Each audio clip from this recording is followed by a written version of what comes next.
Look guys, I get it. You're tired of missing drop after drop of new Pokemon products and being forced onto the secondary market paying these ridiculous fees.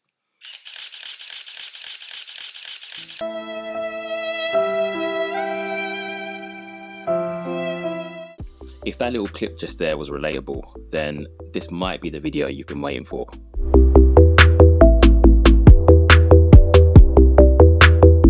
My plan for this video is to equip you with the tips and tricks you need to maximize your chances at getting new Pokemon products.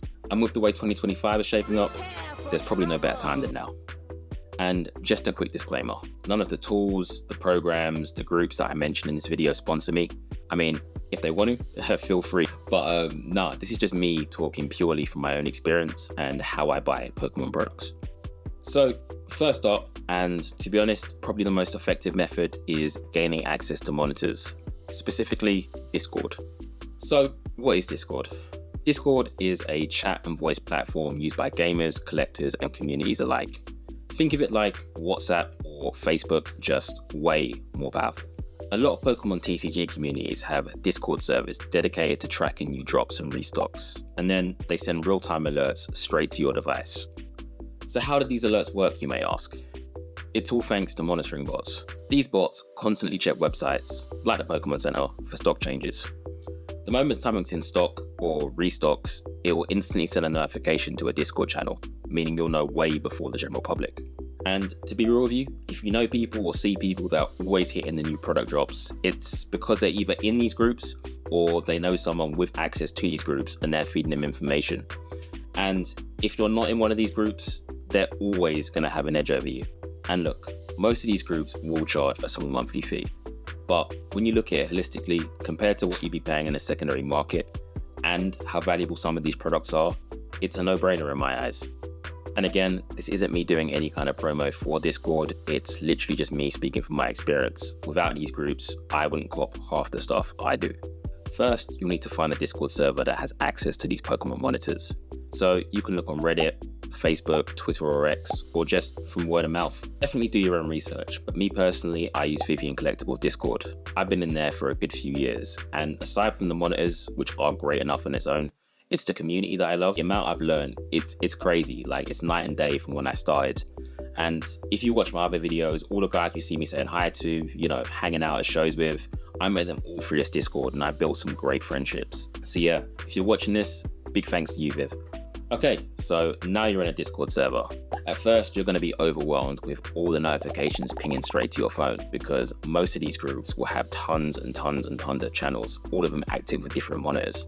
And spending some time to go through and optimizing your Discord experience is key. Once you found the channels that are relevant to you, you can go ahead and mute all the other channels just so you're only getting notifications for the stuff you really want to see. And that's pretty much it. Now, whenever a new product or restock happens, you'll get a notification straight to your phone or PC. Okay, so you might be saying, Lens, I don't want to part with my hard-earned cash. Nope. And I get it. So there is a free alternative called Distill.io. Just a quick disclaimer on Distill, it's never really going to be as good as a dedicated Discord monitor because the monitors in these Discord servers, they're tailor-made for different sites. So I think they're always going to be a little bit faster than setting up your own server, but I thought I'd include this alternative anyway. So as it's a Chrome extension, all you've got to do, go on Chrome, type Distill.io, download it, then it's pretty self-explanatory, pretty easy to use. And what's cool about Distill is you can link it up to a free Discord server you make. So essentially you can create your own Discord server and just be getting notifications straight to your phone. But as I said before, it's probably not going to be as fast as your typical Discord server bot.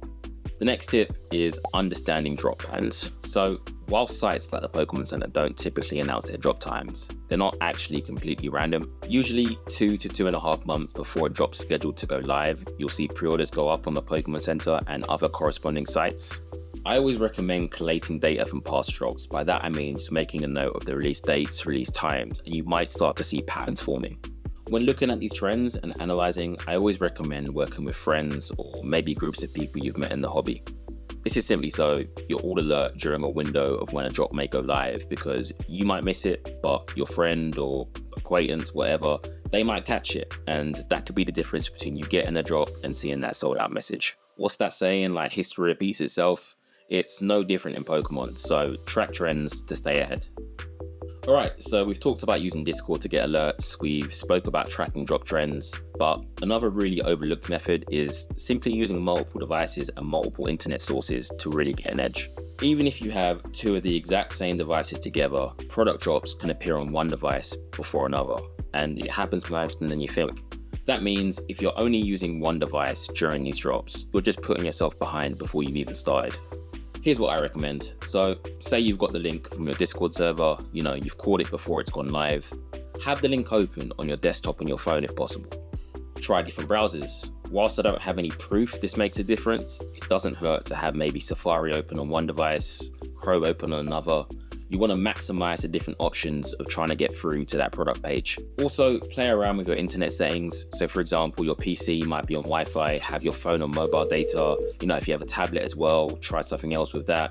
Because again, one of them might just be working faster than the others on that particular drop day. Another one, don't be afraid to kick people off your Wi-Fi. I am kind of joking, but if you know a drop's going live and you've got your wife, you've got your mum, your dad, your sister, your brother, your dog, whoever, watching Netflix on their tablet, kick them off the Wi-Fi for 5 minutes while you're trying to cop, because that little bit of, interference could be the difference between copping or holding their L. So to round this out, my final tip would be refresh timing. So let's replay another scenario. We've caught the link from our Discord group where we're on the Pokemon Center, we've hit add to cart and the site's frozen, like panic stations. Your natural reaction is to spam that refresh button. And whilst refreshing is a good idea in some cases, doing it too much will just get you locked off the website. Some of these sites are built to monitor how many times a person is refreshing to try and eliminate bots from copying from their site. So if you're spamming the refresh button 10 times in a second, it's highly likely you're going to get locked off the site and miss the drop entirely. So my recommendation, maybe give it 5 to 10 seconds per refresh, maybe open up a few tabs, try and get to the basket that way. Just don't overdo it and risk being locked off the website. Alright, so that's everything you need to know to maximize your chances of getting new Pokemon products. Let's recap. Join a Discord server with monitors. This is the easiest way to get real-time alerts. Set up your own website monitor with Distill.io if you want a free alternative. Tracking drop trends to stay ahead of the curve. Optimize the amount of devices and internet sources you're using to make sure you check out before anyone else. And finally, don't spam refresh too often. If you use all of these strategies together, you're putting yourself in the best position to never miss a drop again. And hey, if you found this video even remotely helpful, just do me a favor, drop a like and drop a comment. I might have missed something, let the world know, because I'd love to see it. That's it for today. Good luck on your next drop and see you guys in the next one. Peace.